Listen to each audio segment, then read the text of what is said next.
Perhaps only China in the entire world would dare to build this railway. That wasn't a headline. That wasn't propaganda. That was the director of Angola's National Railway Authority speaking in 2015, at the moment this railway finally reopened. Now stop and think about that sentence for a second. In the modern world, countries build railways all the time. High-speed rail in China takes a few years.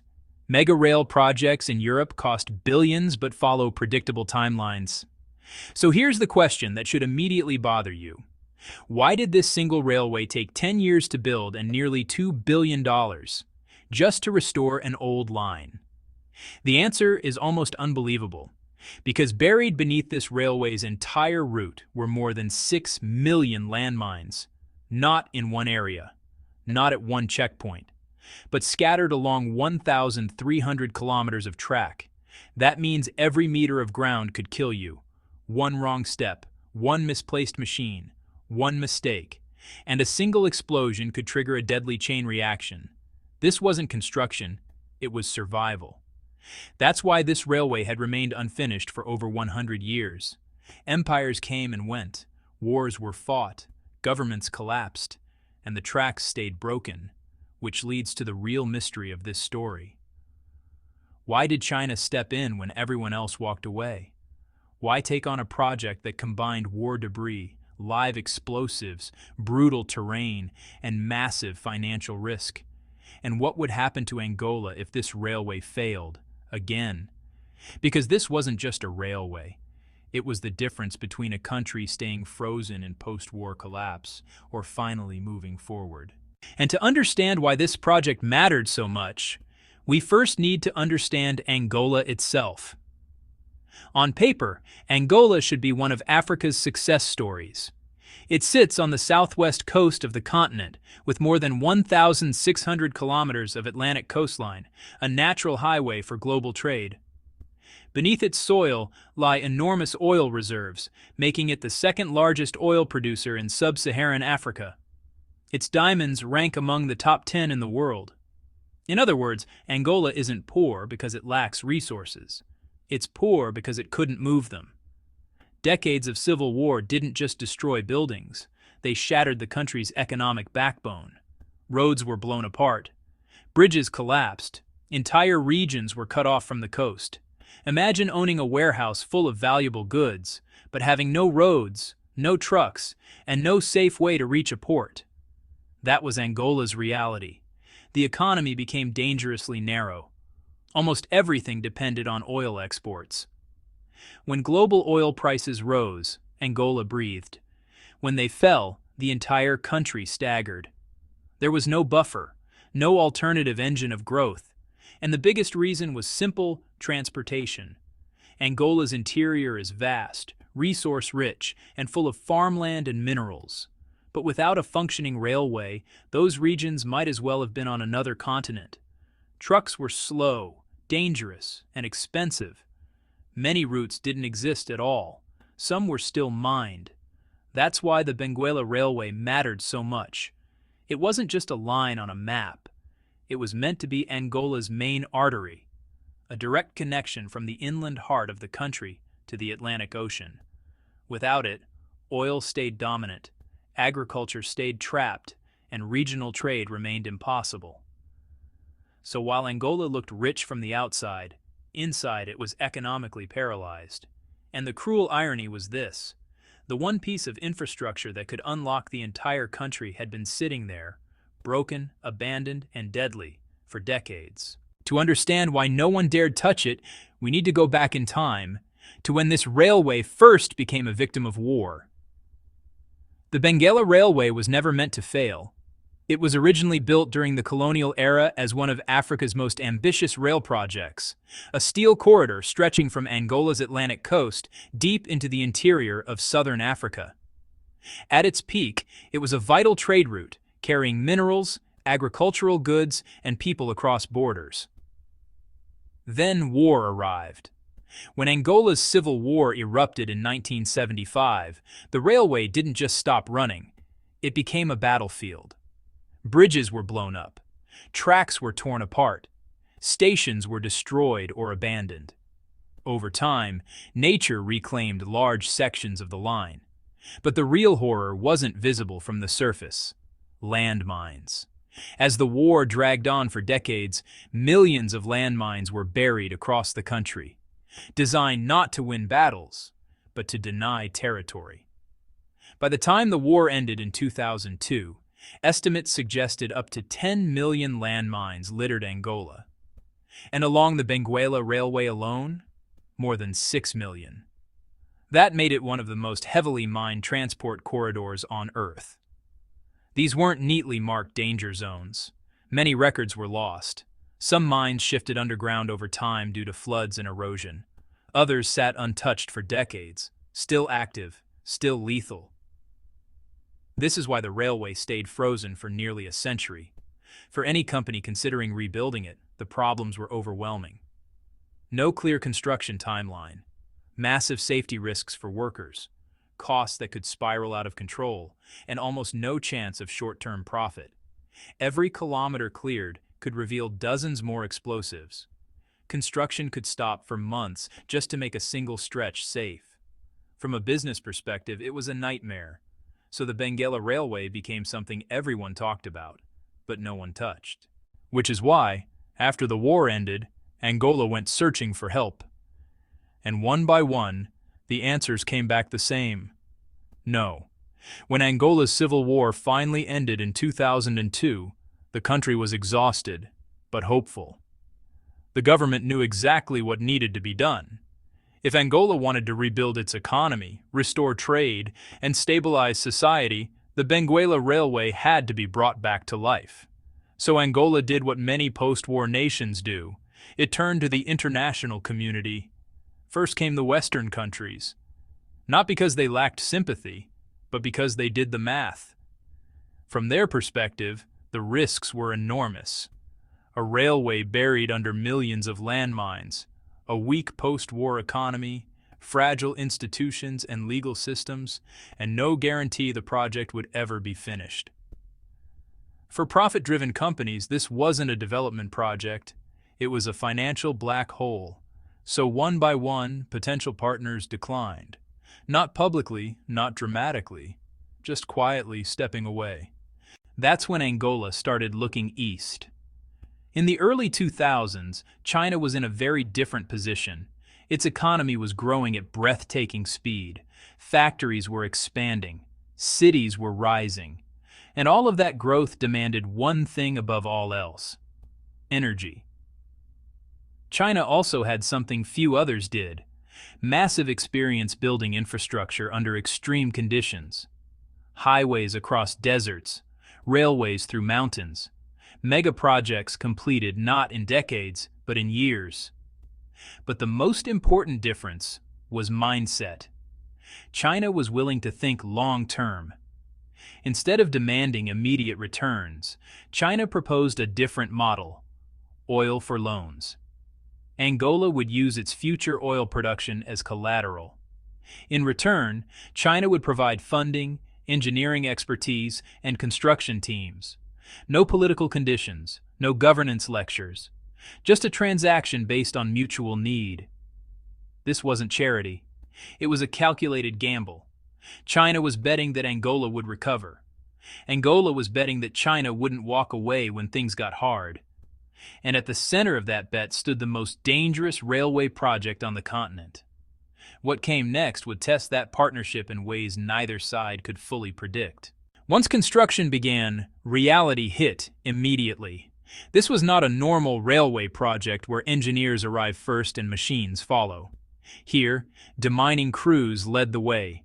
Every single stretch of land had to be searched, cleared, and declared safe before anyone else could step forward. Progress was painfully slow. In some areas, clearing just a few dozen kilometers took months, sometimes close to a year. Workers would clear a section, mark it safe, and only then could construction begin, knowing the next section might be just as dangerous. Imagine trying to build a house where every brick might explode. And the landmines weren't the only enemy. Daytime temperatures regularly climbed above 40 degrees Celsius. Heavy machinery overheated. Workers faced constant heat exhaustion. Then came the rainy season. Torrential downpours flooded work sites, halted progress, and sometimes washed away track that had already been laid. The terrain offered no mercy. The railway cut through open plains, steep highlands, deep gorges, and thick tropical bush. In many places, there was no trace of the original railway left at all. Craters, twisted metal, and collapsed embankments were all that remained. Chinese teams had to start from zero, clear war debris and unexploded ordnance, rebuild roadbeds and drainage systems, construct bridges across valleys, and dig tunnels through mountains. Because Angola had almost no industrial base at the time, most materials had to be shipped in from outside the country, adding delays and cost. To survive this environment, China adapted. Advanced mine detectors were deployed. Blast-resistant suits reduced risk to deminers. Mechanized clearing equipment replaced manual labor wherever possible. Engineers reinforced unstable soil, added retaining walls, and redesigned sections of the route to handle floods and erosion. This was slow, exhausting, and dangerous work. And year after year, the question remained, would this railway ever be finished? After a decade of steady, grinding effort, the answer finally arrived. After 10 long years of danger, delays, and uncertainty, the impossible finally happened. By the end of 2014, the entire 1,344-kilometer Benguela Railway had been rebuilt from end to end. Not patched, not partially restored, fully reconstructed, safer, stronger, and modernized for long-term use. In February 2015, trains officially began running again. At the opening ceremony, Angolan officials stood before a railway many had never believed they would see in their lifetime. That's when the director of Angola's railway authority said the words that now make perfect sense. Perhaps only China in the entire world would dare to build this railway. International observers called the project nearly impossible, not because of a lack of money or technology, but because no modern railway had ever been rebuilt across such a vast, heavily mined corridor before. And this wasn't just symbolic success. The railway reconnected the port of Lobito on the Atlantic coast with Angola's interior and beyond. For the first time in decades, inland regions had a direct, reliable route to global markets. Even more importantly, it reopened a critical gateway for minerals from neighboring countries like the Democratic Republic of the Congo. Steel rails once buried under war and explosives were now carrying freight and passengers again. For Angola, this moment marked more than the return of trains. It marked the return of possibility. And soon, the effects began to show, not in government speeches but in everyday life. The true value of a railway isn't measured in kilometers of steel. It's measured in what changes once the trains start running. After the Benguela Railway reopened in 2015, the impact was almost immediate. Goods that once took weeks to move, if they moved at all, could now be transported quickly and safely. Freight costs collapsed. In some regions, transporting 1 ton of goods used to cost over $1,000 by truck. With the railway, that cost dropped to just a few dozen dollars. That single change made entire industries viable again. Since operations stabilized, the railway has carried more than 360,000 tons of freight. Minerals, agricultural products, and imported goods began flowing through areas that had been economically isolated for decades. For ordinary people, the difference was even more visible. The Benguela Railway has already transported over 4 million passengers. Travel times between major cities were cut nearly in half. Tickets were cheaper than long-distance buses, making travel accessible to students, traders, and small business owners. Something unexpected happened along the route. Small markets began forming around railway stations. Vendors set up stalls. Farmers brought produce. Repair shops, food stands, and guest houses appeared where nothing had existed before. With steady foot traffic, people finally had a reliable way to earn a living. The railway became more than infrastructure. It became economic oxygen. For a country emerging from war, this mattered enormously. Stability doesn't come from speeches, it comes from jobs, mobility, and opportunity, and steel rails quietly delivered all three. But there's still one final question left unanswered. Why was China willing to take this risk in the first place? And what does this railway really represent on the global stage?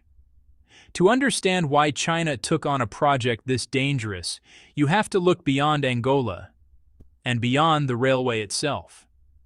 In the early 2000s, China was growing at a historic pace.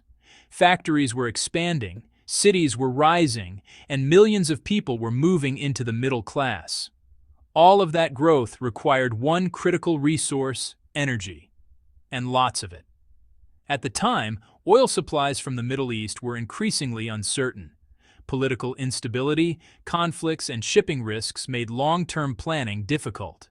By comparison, oil from Africa's west coast was high quality, closer to global shipping lanes, and far more predictable. Helping Angola rebuild wasn't an act of generosity alone, it was energy security. By investing early, China secured long-term access to Angolan oil and built a strategic partnership that still exists today.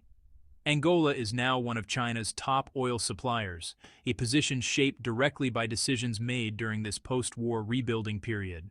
But there was something bigger at work. In 2013, China announced the Belt and Road Initiative, a vision to reshape global trade through infrastructure. Railways, ports, highways, and power plants would form the backbone of new economic corridors.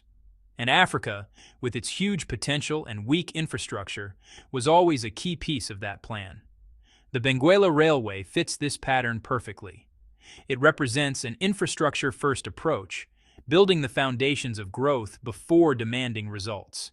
It's a model that involves high risk, long timelines, and uncertain rewards. And it's exactly the kind of project most countries avoid. This railway wasn't just about moving trains, it was about answering a deeper question. Who is willing to build the future when the cost is fear, time, and risk? The Benguela Railway shows that global influence isn't only won through diplomacy or military power. Sometimes it's earned one rail, one bridge, and one dangerous kilometer at a time. If you want more hidden stories like this, where geopolitics, infrastructure, and real human lives intersect, make sure to subscribe to the channel and turn on notifications. Because the world isn't shaped only by headlines, it's shaped by the projects most people never hear about.